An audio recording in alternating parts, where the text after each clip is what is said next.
फगुआ अइहे गे गे गे गे चढ़ते फगुआ अइहे गे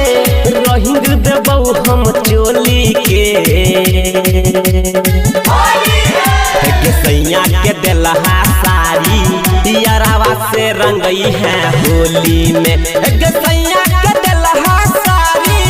यारावा से रंगई है होली में चढ़ते फगुआ अइहे गे रंग लगे बौ चोली में सैया के देलहा साड़ी यारावा से रंगई है होली में सैया के देलहा साड़ी यारावा से रंगई है होली में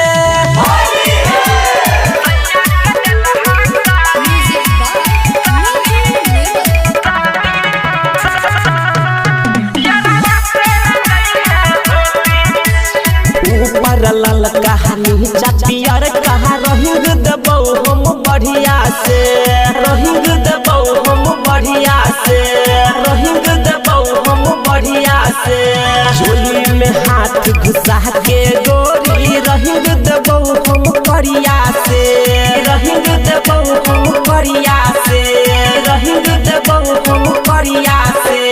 तू हो रंग है हम हो रंग बौ गे गे गे तू हो रंग है हम हो रंग बौ अइहे पुरन का खोली में सैया के देलहा साड़ी सैया के देलहा साड़ी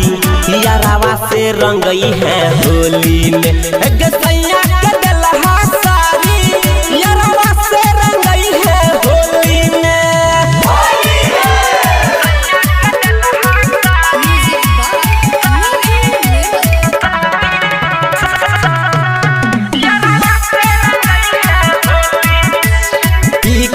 भंग लगे बौ रंग